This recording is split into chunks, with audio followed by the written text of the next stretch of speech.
Hello. It's so delightful to have you here. I'm doing a video again on the emotion code and bringing a much more comprehensive explanation and sharing into one video in total. So, as a reminder, anybody who doesn't know the emotion code, there is a book by Dr. Bradley Nelson that you can actually download for free or you can buy a copy. It's a wonderful book and a wonderful tool. So, this is the chart I use when I'm doing it.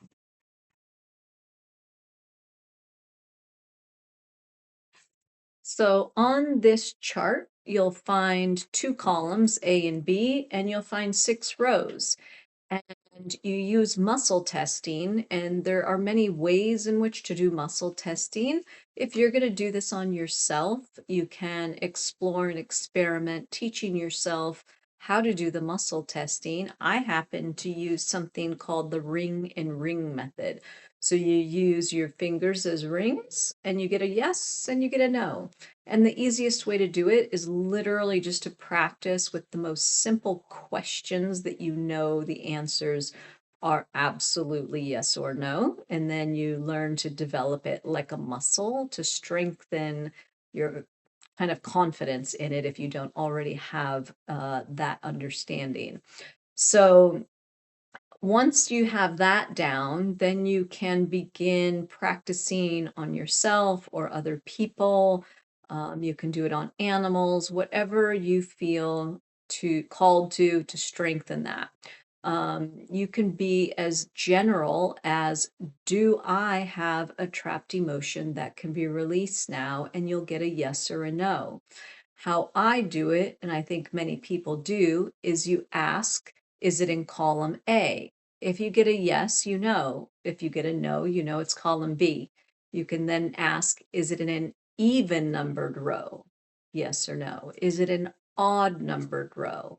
Then you can ask from there. So you really take it from 60 emotions down to like a block here. And once you get into the block, then you can actually ask one by one which one it is. Now, once you arrive at the emotion, you can ask, do we need to know more? Sometimes the subconscious mind wants you to know more. Does it belong to me? If not, find out who. Like, for an example, if it didn't belong to you, say, then ask, was it a family member? Was it my significant other? So you can just, be creative in how you ask until you get that clarification. Sometimes it wants you to know the age. Now, when you're doing the emotion code and you're asking the age, whatever you come up with is give or take a year. Not important to be, go crazy about that. So, for instance, let's just say I had an emotion come up of anger and it wanted me to know what age. I would then take whatever, I kind of do it in half. So, if somebody, like say somebody was 20 years old, you would say, did this occur before, did this become trapped before the age of 10? And then you get a yes or a no. So I go in like blocks of, like go take the person's age and go in half and then ask so that you can then, fine tune from there. Then you can go in decades or chunks of 5 until you whittle it down to the exact age. Okay, so here's another thing you could ask. Do I have a hidden trapped emotion? So you can have a trapped emotion. Do I have a hidden trapped emotion? And here's one interesting thing. When you get an inherited trapped emotion, here's how this goes. You'll continuously get like an unclear answer, so to speak. Like you'll be like, it's in column A, row 3, and then you go through all the emotions and get no. That's when you know it's an inherited trapped emotion. By the way, this is all explained in the book. I'm just giving you kind of the Cliff Notes version. So, So yes, with an inherited trapped emotion, oftentimes you'll get down to one of those blocks and the emotion, everyone will come up as a no. So you then go, is this an inherited trapped emotion? And then re-ask those emotions. And then once you get clarification on which one it is, you say, did this come from my mother? Did this come from my father? Or of course, if you're doing this on someone else, you would ask that if it's that person's mother or that person's father. Then you would ask, because you want to find out how many generations this goes back. So for instance, say let's just keep with the example of anger. Say it was inherited anger. Did this come from the person's mother, the person's father? Okay, did that person get it from somebody? Yes. Okay, did that person get it from somebody? Occasionally you'll get it where it's like a mother, then the father, then like it's not always just men or just women in the family. So you need to ask some clarifying questions. Sometimes I've had things go back 17, 20 generations. Now, if you start going all of these generations and you keep going, that's when ask, does this go back 10 generations? No. Does it go back? So you can, again, just like you would anything else, you kind of whittle it down. Does this go back more than 10 generations? Does it go back more than 15? So you just keep, kind of dancing with the whole thing. Now, there's one other thing you can find out, because sometimes there is what we call a psychic trauma. That is simply two or more trapped emotions that occur simultaneously. So when you do that, this gets way more in depth. So this may not be where you want to venture into until you gain some like confidence in the ability to simply do, one the other ones. However, when you get a psychic trauma, you then ask, can we identify the emotions that make up this psychic trauma? And then you go and find them. It's mostly two, occasionally three, but mostly two.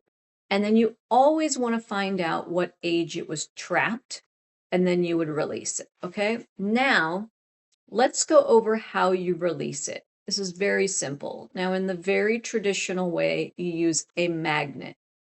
I do not. Most people that eventually start practicing it do not. However, the very traditional way is to use a magnet. So, what you're going to do, I just use my fingers. You start here, like the third eye, okay? You're going to do a clearing of 3 swipes. I don't really count, and sometimes I end up doing more. Not a big deal. So the traditional way, 3 swipes. You would go from here, here, back to the bottom of your neck, okay? So like if you know where the C7 spine is, where it kind of protrudes out, that's about where. So you swipe, releasing the trapped emotion of whatever you came up with. And I always ask, was that cleared? Okay, that's important to make sure. That's it. So if it was an inherent, releasing the trapped emotion of whatever, or the psychic trauma of whatever, or here's where it gets different. You swipe 3 times to clear it. With an inherited trapped emotion, you clear it 10 times. And you say, for example, releasing the inherited trapped emotion of, we'll just keep sticking with anger, of anger that came from my father or my mother or 10 generations back on my father's side. And you're stating that you're clearing it from you and all of the generations in which it came from. It's powerful and beautiful and amazing. Um, it's so beautiful. And again, asking clarification. Did I release this from everyone? And myself, of course, or whoever. So that is hopefully giving you a better scope all in one video of the various ways: trapped emotion, hidden trapped emotion, psychic trauma, inherited trapped emotion. Now, you're not going to go on like a rampage of like releasing 30 trapped emotions or something. That's too much. You'll start to fine tune and know, but also if you start getting unclear answers, that's your sign you're done. Like if you keep getting yes and no no's or all no's and no yes, then check in with yourself to see if you need to drink some water, move your body, and recheck because you may be done. Sometimes the subconscious mind is like, that is plenty for today. Thank you very much. So you never know how much energetic space that trapped emotion is taking up within the field. So it could be so big in the energetic space that it can't handle releasing a lot. Or the subconscious mind is like, clear it all out. I'm ready to go. Let's play. So just be, mindful of how that goes. So it's a learning, a practice, a fine tuning. You can use this really seriously in any situation. I do it on myself regularly. Oh, and I forgot, not forgot, but I'm remembering that also there is the heart wall, which must be identified separately. You clear the heart. If somebody has a heart wall, does so and so have a heart wall? Do I have a heart wall? And then if it comes up yes, then that's you actually identify, can we release an emotion from the heart wall now? And you have to use that specific question each time you're releasing an emotion from the heart wall. So I have a video on that. I can go into more detail, or you can find that video. And it kind of does deserve its own video, but it is really important to mention. Then, so you could say, what if somebody had something going on with an organ? You could ask if there's trapped emotions in the organ, the meridians, any body part, your knee, your elbow, your heart. Do I have a trapped emotion about something, right? So this is really just a creative exploration. You can do it on children also. It's really beautiful. On animals, it's endless. So I think it's a wonderful tool. And of course, with any tool, the person that is utilizing the tool is going to have their own essence imbibed in that. And don't let that be discouragement to say, because here's the thing. I believe that people feel maybe safe in certain situations where they're ready to release something, and maybe that will be different with the next practitioner. So, a tool's a tool, just like an artist, right? You take a paintbrush, a different artist is going to use that tool differently, and there's no right or wrong. So, perhaps you will explore this in applying it to yourself. If you're like, no, thank you, that's too much, I'm not interested, I want Christy to do it. Yay! Reach out. I'll be your emotion code person. I love it. It's so much fun for me to do. It's like play. And, oftentimes we'll probably have some laughter involved, which is wonderful. This does not need to be serious.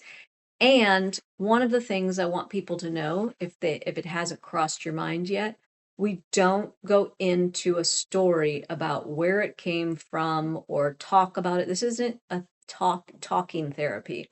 This is literally an energetic tool, and we're allowing your subconscious mind to say, "Hey, I'm ready to let go of this." And it brings up whatever it's ready to let go of. We clear it energetically. Adios.